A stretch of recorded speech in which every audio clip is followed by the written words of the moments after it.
Bonjour à tous. Aujourd'hui, on va voir comment changer sur une Corvette C2 le boîtier de direction pour mettre un Borgeson qui est censé améliorer considérablement la conduite. Ma Corvette Cabrio de 66, un Big Blood 427 L72, 450 chevaux. Il a été étiqueté après 425. Voilà, je ne suis pas mécanicien, mais j'ai quand même quelques notions et un peu d'outillage. Il me manque un pont, donc je vais mettre la voiture sur chandelle et tout démonter en me couchant dessous. C'est le principal problème, je pense. Pour ce qui est des pièces, je suis allé sur le site Summit Racing et il existe plusieurs kits. Alors moi j'ai pris celui-là vu que j'ai déjà une direction assistée sur la voiture.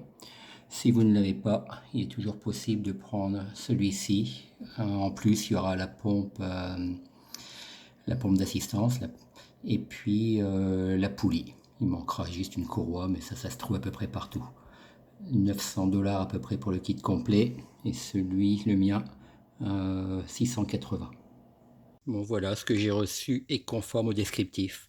Donc la steering box qui est sensiblement pareille à celle d'origine, si ce n'est qu'elle a un boîtier pour recevoir les durites parce que la mise en pression ne se fera plus par la servo comme sur l'ancien modèle, mais là directement sur la steering box. Là c'est le coupleur entre la colonne de direction et ce fameux boîtier, donc ça viendra là à terme.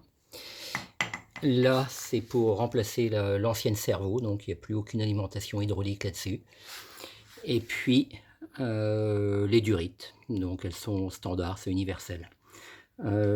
Pour cette pièce là, il faut vraiment bien vérifier le diamètre de la colonne de direction et le nombre de splines, de dents. Là sur une Corvette de 66, normalement c'est du 1 pouce et 36 splines. Et de ce côté là, c'est standard, c'est 3/4 de pouce je crois. Donc voilà la bête sur cale.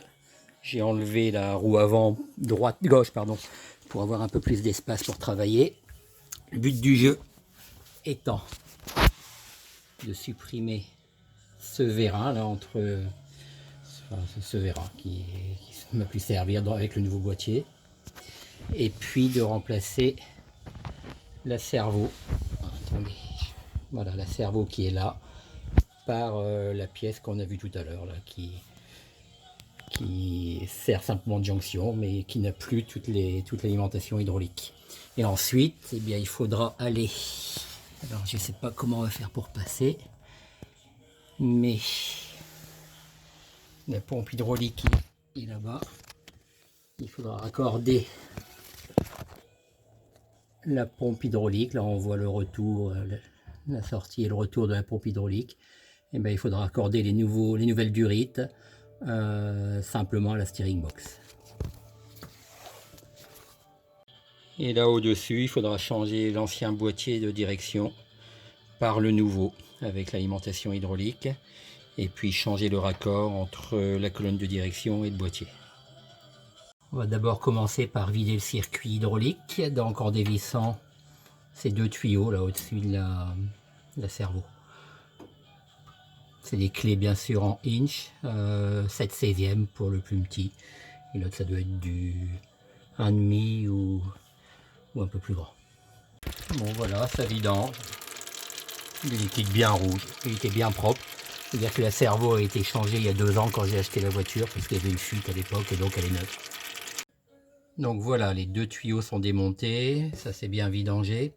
Le deuxième, je ne sais plus si je l'ai dit, mais c'était du 5/8. Maintenant je vais les démonter de l'autre côté, au niveau de la pompe hydraulique. Je ne sais pas si on va bien voir, la pompe hydraulique. Voilà, ça se situe là.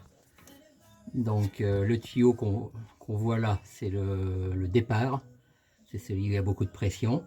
Et celui qui est simplement tenu avec le Serflex là, c'est le retour. Il y a moins de pression, donc ça tient comme ça. Je vais démonter de ce côté-là et libérer ces deux tuyaux qui ne servent à rien. Bon, premier problème pour démonter le départ de pression au niveau de la pompe là. ça se dévissait pas, le gros boulon venait, du coup ça coinçait, donc j'ai dû couper le tuyau, c'est pas très grave, il va pas être réutilisé. Et après, bien, le boulon, ça il fait partie de la pompe celui-là. Donc je vais le coincer à l'étau et puis le récupérer et le resserrer sur la pompe avant d'en mettre la durite. Bon, pour moi me prendre la tête, j'ai aussi coupé le tuyau de retour. Sinon j'avais peur de péter la pompe, là, le coude à la sortie de la pompe. Voilà, je me mets à tomber le vérin là, qui servira plus à rien. Donc j'enlèverai aussi le support. Il y avait un boulon de ce côté-là, un boulon freiné. Il y a un autre boulon freiné de l'autre côté. J'ai démonté les tuyauteries. Et maintenant, il n'y a plus qu'à l'enlever. Voilà le vérin sorti. No comment, il était en super état. Bon, j'ai démonté le support du vérin qui sert plus à rien non plus du coup. Voilà, je pense que le plus délicat maintenant, ça va être d'enlever cette pièce là qui joint la steering box à la servo, l'ancienne servo. J'ai rentré la voiture avec les roues bien dans l'axe et je vais essayer de prendre des repères pour la remettre à peu près dans l'axe. Le meilleur moyen que j'ai trouvé, c'est avec une petite règle de tracer un trait entre le châssis de la voiture et cette pièce. Bon, j'ai eu de la chance, le bras est bien sorti. Il avait été démonté, comme je l'ai dit, il n'y a pas très longtemps. Là, il va suffire de démonter ce boulon-là et puis de desserrer cette pièce et de monter l'autre à la place. Voilà, j'ai pas eu de mal non plus à démonter le bras de la servo. Il reste maintenant à démonter le boîtier. Donc j'ai desserré ici ce collier. C'est lui qui empêche le volant de sortir, qui tient le volant en place. À partir de là, on peut tirer tout l'ensemble de la colonne de direction, il me semble. Je vais vérifier ça. Après, il n'y a plus qu'à démonter ici le raccord là, et puis les 3 gros boulons qui tiennent la box. Voilà, je desserre aussi les 2 boulons là et là. Et ensuite, je suis allé vérifier. Donc effectivement, une fois que ce collier est enlevé, on peut tirer sur la colonne de direction avec le volant, tout vient. Donc là, je desserre les 2 et puis après, on verra bien ce qui se passe. Voilà, le volant tiré, mais j'ai pas envie de le tirer plus, donc je vais démonter maintenant la steering box et le sortir de l'autre côté. Il doit me manquer un petit centimètre. La steering box, c'est simplement les 3 gros boulons là. Voilà la steering box sortie. À côté de la nouvelle, on voit tout de suite que la partie qui mène vers la colonne de direction a été rallongée de l'arrivée des pressions d'huile hydraulique. Donc il va falloir, c'est ce qu'ils disent, couper d'1 inch et quelques la colonne de direction. Mais on verra ça plus tard. Alors sur la steering box, la nouvelle, j'ai fait également une petite marque blanche sur l'axe là, sur lequel vient la colonne de direction. Je l'ai faite à 180 degrés des arrivées hydrauliques, comme ça c'est à peu près vers le bas. Sachant que d'une butée droite à une butée gauche, il y a 3 tours. Quand je serai au milieu à peu près 1 tour et demi, ma marque elle sera en haut et je pourrai la voir pour régler tout à l'heure l'alignement de mes roues.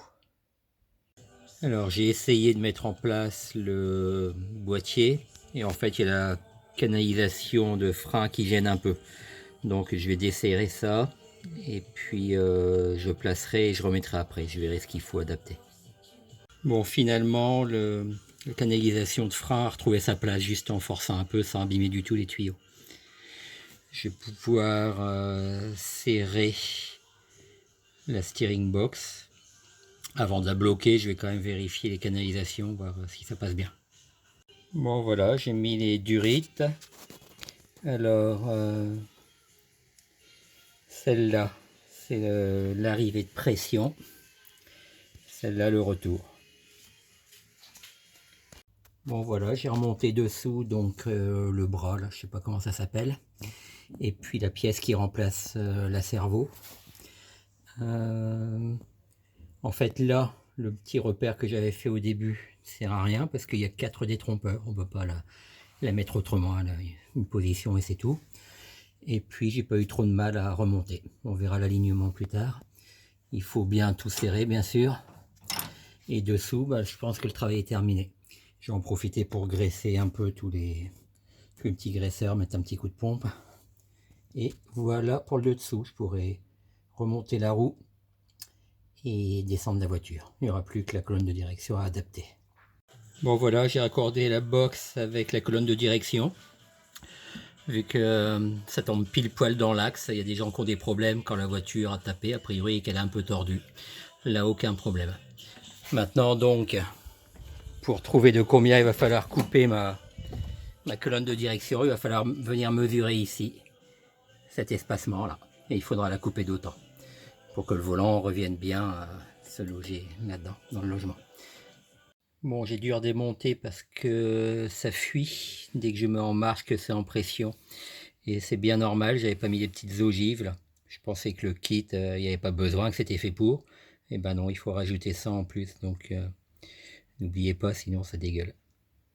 Bon voilà, une fois le volant démonté, la barre de la colonne de direction est sortie par l'intérieur sans problème. Le problème c'est que j'ai 8 cm à enlever. Et si je le fais là, il ne restera pas assez de cannelure pour tenir la jonction. Donc ça, il va falloir que j'aille voir un ami, sans doute la couper et la ressouder, mais je ne peux pas le faire moi-même, il faut que ce soit vraiment bien droit, donc là je suis bloqué. Bon voilà, la colonne de direction a été raccourcie de 81 mm. On voit vraiment pas la place, c'est du travail nickel. Je vais pouvoir la remonter. Il ne reste que ça à faire, remonter la colonne et le volant. Alors dernière phase, après avoir fait les niveaux et tout ça, je suis allé rouler un peu avec la voiture.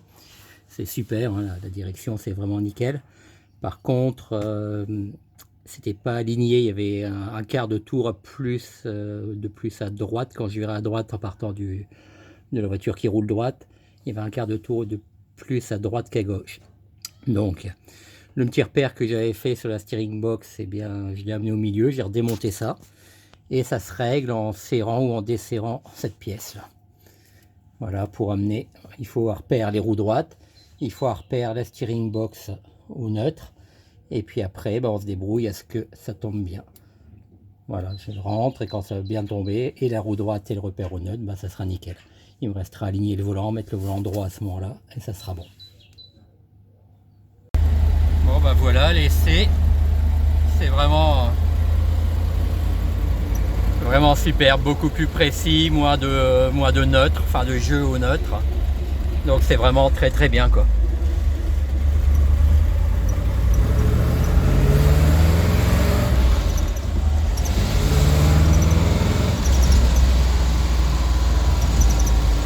Ça pousse. Bon, je sais pas si ça se voit bien, mais il a fallu pas mal dévisser là. Environ un bon centimètre pour avoir tout centré. Et maintenant le volant est pile au milieu quand la voiture roule droit. Et avec exactement un tour et demi, un tout petit peu plus de chaque côté.